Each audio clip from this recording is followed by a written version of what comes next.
कश्मीर के जंगल में टूनी नाम की एक सुंदर सी चिड़िया रहती थी। वह हर रोज अपने बच्चों के लिए छोटे छोटे फल और दाने लाया करती। एक दिन टूनी चिड़िया के बच्चों ने उससे पूछा, अब तो हम उड़ने के लायक हो गए हैं, फिर भी आप हमें अपने साथ खाना ढूंढने नहीं ले जाती, ऐसा क्यों? यहाँ से मीठे रसीले फलों की कितनी अच्छी सुगंध आती है, हमें भी इन फलों का स्वाद चखना है माँ। मैं तुम्हारे लिए वो मधुर फल जरूर ले आती मेरी बच्ची, पर उनका वजन इतना भारी होता कि मैं उन्हें लेकर उड़ने में असमर्थ हो जाती हूँ। माँ, हम भी आपके साथ उड़कर चलते हैं, फिर हम सब वहीं बैठकर मीठे फलों का आनंद लेंगे। नहीं बेटा, भले ही तुम उड़ना सीख चुके हो, पर जंगल के खतरनाक और जहरीले जानवरों से तुम्हें खतरा है। ये पेड़ ही तुम्हारे लिए एकमात्र सुरक्षित जगह है। जब तुम थोड़े बड़े हो जाओगे, तब हम इस घोंसले को छोड़कर कहीं दूर चले जाएंगे, जहाँ तुम्हें किसी भी प्रकार का कोई खतरा नहीं होगा। एक दिन टूनी चिड़िया सुबह सुबह अपने बच्चों के लिए खाना जमा करने निकल जाती है। फिर उसके बाद टूनी चिड़िया के दोनों बच्चे पेड़ की डाल पर बैठकर एक दूसरे से बातें करने लगते हैं। भूरी, काश हम भी माँ की तरह पूरे जंगल की सैर कर पाते, तरह तरह की फूलों की खुशबू ले पाते। हाँ हाँ, यहाँ पर बैठे बैठे मीठे मीठे फलों की खुशबू तो मुझे उत्साहित करती है। मन करता है कि उड़कर जाऊं और नरम नरम मीठे फलों को अपनी चोंच से आनंद लेकर खाऊं। पर माँ है कि हमें इस पेड़ से दूर जाने ही नहीं देती। दूसरी डाल पर बैठकर कालू कौवा दोनों चिड़ियों की बातें चुप चुप कर सुन रहा था और कालू कौवे ने बच्चों से कहा, मुझे लगता है तुम्हारी माँ ये नहीं चाहती कि तुम जंगल की सैर करो और मीठे मीठे फल खाओ। वो यही सोचती होगी कि अगर तुमने उन मीठे फलों का स्वाद चख लिया तो कहीं तुम दोनों उसे इस बुढ़ापे में छोड़कर न चली जाओ। कितनी स्वार्थी है हमारी माँ। कौवे काका, आप ठीक कहते हैं। अब हम अपनी माँ की किसी भी बात में नहीं आएंगे। अब मैं अपनी आप को मीठे फलों के पास जाने से नहीं रोक सकती। इतना कहकर दोनों बहनें मीठे फलों की पेड़ की तरफ निकल जाती हैं और आखिरकार उसे मधुर फलों से भरा हुआ पेड़ मिल जाता है।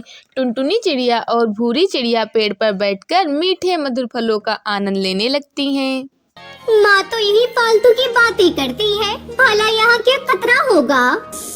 टुनटुनी चिड़िया और भूरी चिड़िया इस बात से अनजान थे कि नजदीक ही एक जहरीला सांप मंडरा रहा था। तभी सांप ने अपना फन फैलाया और उस पर वार कर दिया। सांप ने टुनटुनी चिड़िया को अपने मुंह में जकड़ लिया। सांप से बचने के लिए टुनटुनी चिड़िया झटपटाने लगी और इतने में ही सांप की पकड़ ढीली पड़ गई और वो दोनों वहां से भाग निकली। टूनी चिड़िया के बच्चे जैसे तैसे अपने घोंसले तक पहुंचे, पर सांप के जहर के कारण टुनटुनी चिड़िया बेहोश हो गई। उसकी ये हालत देखकर घोंसले में बैठी उसकी बहन काफी परेशान हो गई। तुम्हें ये क्या हो गया बहन, क्या तुम ठीक हो? इतने में टूनी चिड़िया खाना लेकर पहुंच गई और अपने बच्चे के शरीर में घाव देखकर टूनी चिड़िया के मुंह से खाना छूट गया। ये तो उस जहरीले सांप के दांतों के निशान है। यह कहकर टूनी चिड़िया वहां से ऊपर उड़ गई। टुनटुनी चिड़िया सांप के जहर के कारण वही तड़पती रही।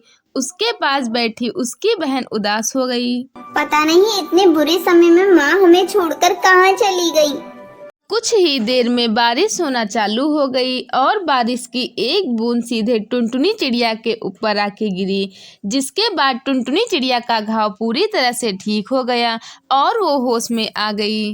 अरे ये तो चमत्कार हो गया है, लगता है भगवान ने हमारी मदद की है। टुनटुनी बहन, तुम बिल्कुल ठीक हो गई। हाँ भूरी, अब मैं बिल्कुल ठीक महसूस कर रही हूँ, बल्कि पहले से ज्यादा बलवान और स्वस्थ महसूस कर रही हूँ। पर माँ कहाँ है? मुझे इस हालत में देखकर अभी तक ही नहीं आई। टुनटुनी, कौवा काका बिल्कुल ठीक कहते थे, हमारी माँ तो बड़ी स्वार्थी निकली। तुम्हें सांप ने डसा है, ये देखकर वो हमें भगवान के भरोसे छोड़कर निकल गई।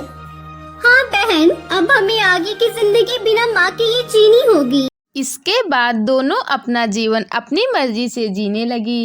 एक दिन दोनों बहनें प्रतियोगिता रखती हैं कि कौन ज्यादा ऊंचे उड़ सकता है, जिसके बाद दोनों उड़ते उड़ते बादलों में पहुंच जाती हैं। तभी वहां उनसे एक बादल मिलता है जो उन्हें देखकर बोलता है, क्या तुम दोनों टूनी चिड़िया के बच्चे हो? क्योंकि इतना तो केवल टूनी चिड़िया ही उड़ सकती थी।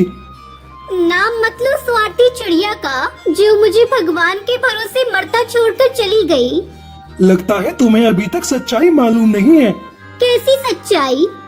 एक दिन तुम्हारी माँ टूनी चिड़िया घबराती हुई आसमानों की तरफ उड़ती जा रही थी, पर मैंने उसका रास्ता रोकते हुए उसे इतने ऊपर आने की वजह पूछी। तब तुम्हारी माँ ने बताया, मेरे बच्चे को एक जहरीले सांप ने डस लिया है, जिसका इलाज धरती पर संभव नहीं है, इसलिए मैं भगवान के पास मदद मांगने जा रही हूँ।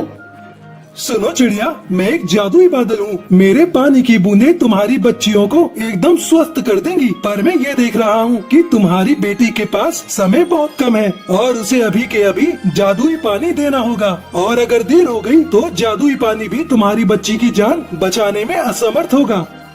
तो किस बात की देर है बादल भैया, जल्दी से मेरी बच्ची की जान बचा लो। मैं जीवन भर आपकी आभारी रहूंगी। मैं तुम्हारे धरती पर पहुंचने के पहले बारिश नहीं कर सकता, वरना मुझसे निकलने वाली बिजली तुम्हें झुलसा देगी, और यदि मैं तुम्हारी धरती पर पहुंचने तक इंतजार करता हूं, तो तुम्हारे बच्चे की जान खतरे में आ जाएगी।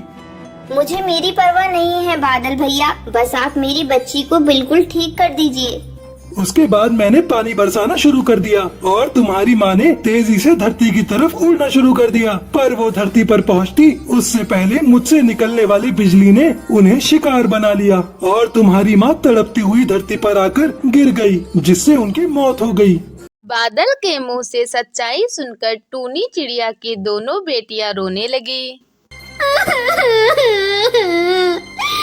हम दूसरों की बातों में आकर अपनी माँ को गलत समझ बैठे और हमने अपनी प्यारी माँ को खो दिया।